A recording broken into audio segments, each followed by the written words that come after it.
Numa manhã comum, algo inesperado aconteceu. Os aviões que cruzavam diariamente a fronteira entre Canadá e Estados Unidos simplesmente desapareceram do céu. Os terminais aeroportuários, antes movimentados, ficaram estranhamente silenciosos. Não foi uma decisão tomada por conta do clima, nem por algum conflito militar, mas sim por um país inteiro que de repente disse: chega. O Canadá decretou o boicote completo aos voos para os Estados Unidos, criando uma ruptura inédita entre dois aliados históricos. Esse choque não surgiu do nada. Tudo começou com uma série de tarifas agressivas impostas pelo governo americano sobre aço e alumínio canadenses, com alíquotas de 25%, que tiveram efeito imediato. Washington chamou isso de uma estratégia para proteger a indústria nacional, mas Ottawa interpretou como um ataque econômico direto e injustificado.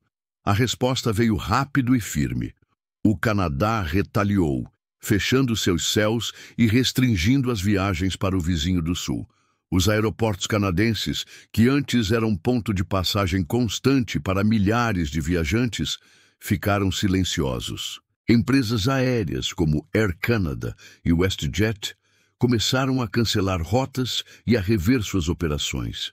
A medida afetou não só o turismo, mas também milhares de negócios que dependiam da livre circulação entre os dois países.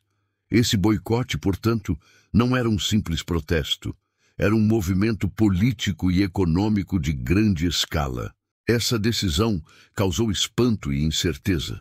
Como dois países que compartilhavam a maior fronteira terrestre do mundo poderiam ver seus céus ficarem vazios? O que estava por trás dessa crise? E quais seriam as consequências para a economia, para as famílias e para a política de ambos os lados? Essas perguntas começavam a tomar conta do debate público, enquanto o silêncio dos aviões falava mais alto que qualquer discurso. Além do impacto imediato no setor aéreo, o boicote revelou uma tensão latente entre Canadá e Estados Unidos, construída ao longo de anos de políticas comerciais e desentendimentos políticos. O Canadá, que por muito tempo foi visto como um parceiro submisso, começou a mostrar sinais claros de que não aceitaria mais decisões unilaterais que prejudicassem sua economia e soberania. Para o cidadão comum, a mudança foi abrupta. Aqueles que estavam acostumados a atravessar a fronteira para lazer, trabalho ou estudo se viram em um limbo, sem saber quando poderiam voltar a viajar com facilidade. O boicote aéreo foi apenas o primeiro passo de uma série de restrições que impactariam a vida cotidiana de milhões de pessoas. Por trás da decisão do governo canadense estava também um sentimento crescente de orgulho nacional e desejo por maior autonomia econômica. Pesquisas mostraram que mais de 90% dos canadenses apoiavam a redução da dependência dos Estados Unidos, vendo essa ruptura como um protesto legítimo e necessário. Ao mesmo tempo, as empresas do setor aéreo tentavam lidar com a crise. Cancelamentos em massa, queda nas reservas e demissões foram as primeiras consequências econômicas visíveis. Para muitos trabalhadores do setor, o futuro era incerto e a tensão só aumentava. O momento também deixou claro que o impacto dessa crise não ficaria restrito ao comércio. O tecido social, as relações familiares e a colaboração entre cidades fronteiriças estavam sendo profundamente afetados. A fronteira que antes unia nações, agora criava barreiras invisíveis, mas reais. E você, o que acha dessa situação? Como acha que a suspensão dos voos entre Canadá e Estados Unidos pode afetar a vida das pessoas? Deixe seu comentário e vamos conversar. Com o boicote aéreo em vigor, o turismo bilateral despencou rapidamente. Cidades americanas que dependiam do fluxo constante de turistas canadenses, como Miami, Orlando e Las Vegas, passaram a sentir o efeito direto da ausência. Hotéis Tiveram que fechar temporariamente ou reduzir serviços, restaurantes viram a clientela desaparecer e comércio local sofreu com a queda nas vendas. Enquanto isso, do lado canadense, houve uma tentativa de resgatar o turismo doméstico. Campanhas governamentais incentivaram os canadenses a conhecer suas próprias cidades, com incentivos para viagens internas em Montreal, Calgary, Vancouver e outras regiões. Essa mudança foi positiva, mas ainda insuficiente para compensar as perdas enormes causadas pela suspensão dos voos internacionais. Companhias aéreas canadenses, que até então operavam diversas rotas para os Estados Unidos, precisaram cancelar mais de 70% dos voos entre os dois países. Isso significou não apenas perda de receita, mas também demissões em massa e cortes severos nos investimentos do setor. As agências de viagem relataram uma queda de quase 40% nas reservas para destinos americanos, praticamente da noite para o dia. Além do turismo, as indústrias que dependiam do fluxo fronteiriço sentiram o baque.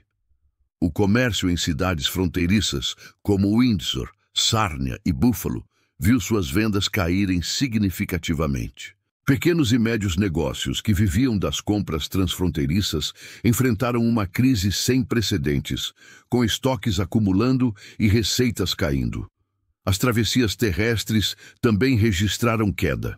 O número de canadenses cruzando a fronteira de carro para os Estados Unidos diminuiu cerca de 25% em poucos meses. Essa retração afetou não só o turismo, mas a logística de comércio e até os deslocamentos diários de trabalhadores e estudantes. O impacto no mercado imobiliário também foi notório. Casas de férias na Flórida, muito populares entre os aposentados canadenses chamados de snowbirds, começaram a voltar ao mercado. Corretoras reportaram um aumento significativo de imóveis à venda, enquanto a procura diminuiu drasticamente, refletindo a crise nas viagens e no turismo. A crise afetou até o setor educacional. Universidades americanas, que tradicionalmente recebiam milhares de estudantes canadenses, relataram queda de 35% nas inscrições. O medo da instabilidade política e a dificuldade de viajar fizeram muitos desistirem dos intercâmbios, prejudicando o intercâmbio cultural e científico entre os países. Apesar das dificuldades, o governo canadense buscou reforçar a narrativa de autonomia, mostrando que a crise poderia ser uma oportunidade para fortalecer o mercado interno e diversificar as relações comerciais.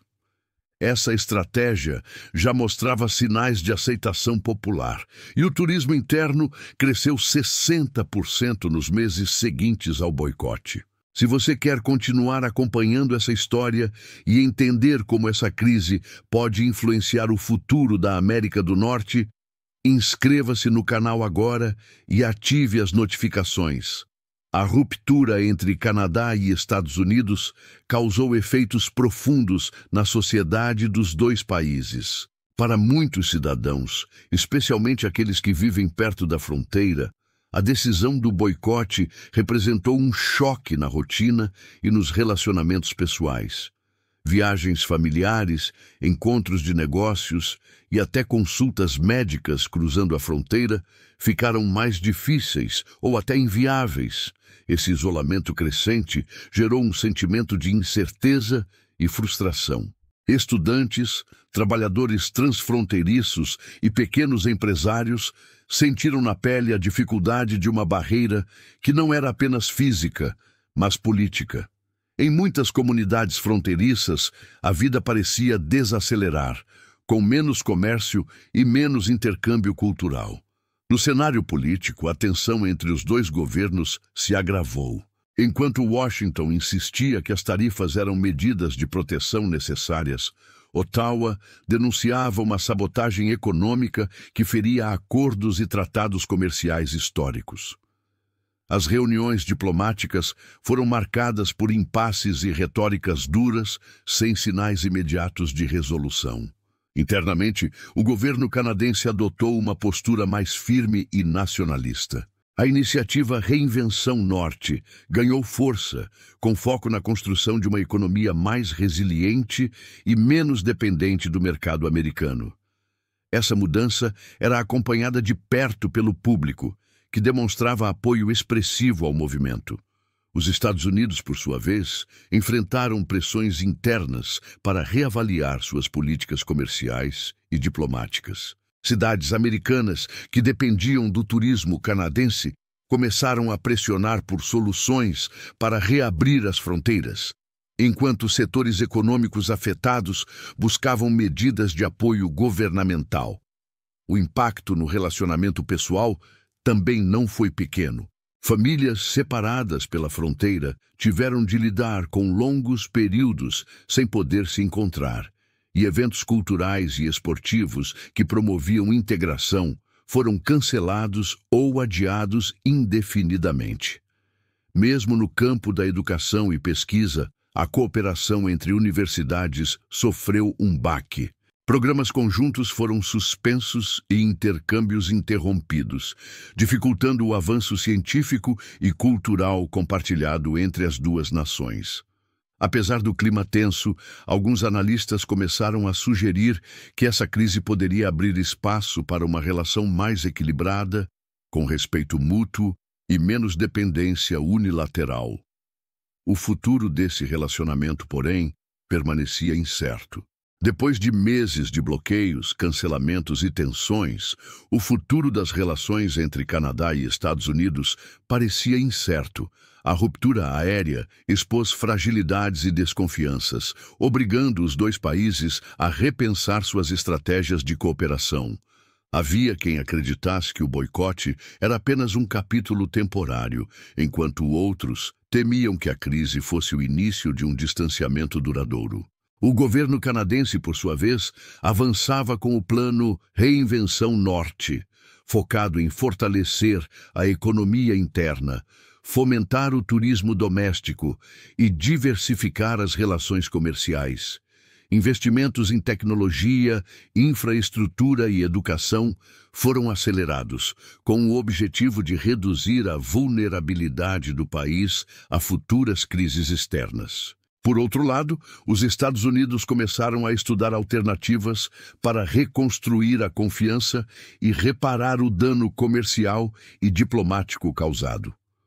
Grupos de trabalho bilaterais foram criados para negociar a reabertura gradual das rotas aéreas, visando retomar o intercâmbio e o comércio sem perder o controle das políticas nacionais. No meio desse cenário, o setor privado também se mobilizou. Empresas e associações buscaram criar soluções inovadoras para driblar as barreiras, como rotas alternativas via outros países, parcerias tecnológicas e estratégias para fortalecer o comércio digital. O boicote também teve efeitos duradouros no campo das relações sociais. Programas culturais e educacionais foram reformulados para estimular o intercâmbio de forma mais sustentável e menos dependente da mobilidade física entre os países. À medida que a crise se arrastava, crescia a percepção de que a solução passaria por um equilíbrio delicado entre soberania e cooperação. O futuro da relação Canadá-Estados Unidos exigiria diálogo, respeito e entendimento das necessidades de cada parte para que a integração não fosse sacrificada. Se você gostou desse conteúdo e quer continuar acompanhando essa história e os desdobramentos desse cenário, deixe seu like e compartilhe este vídeo. E não esqueça de comentar. Você acredita que Canadá e Estados Unidos vão conseguir reconstruir essa parceria? Queremos saber sua opinião. Essa história não termina aqui, porque a geografia continua a unir esses dois países, queira ou não. O desafio agora é emocional e simbólico. Será que conseguem reconstruir a confiança mútua? Ou estamos vendo ao vivo o fim de uma era dourada de colaboração? A resposta ainda está se formando. Nas escolhas cotidianas de turistas, nas decisões políticas de líderes e nos pequenos gestos que atravessam fronteiras invisíveis. A pergunta que ecoa é: estamos preparados para as consequências de um mundo mais fechado, mais nacionalista e menos cooperativo? E é por isso que esta história importa. Não é apenas sobre Canadá e Estados Unidos, é sobre como relações entre nações podem mudar da noite para o dia. É um lembrete poderoso de que fronteiras não são apenas linhas no mapa, mas vínculos emocionais, históricos e humanos. Quando esses vínculos se rompem, todos sentimos o impacto. Se você gostou desse conteúdo, inscreva-se no canal e ative as notificações. Aqui, a gente mergulha fundo nas histórias que moldam o nosso mundo. E claro, deixe nos comentários, você acha que o Canadá vai sair mais forte dessa crise? Ou estamos diante de uma ruptura que será sentida por décadas?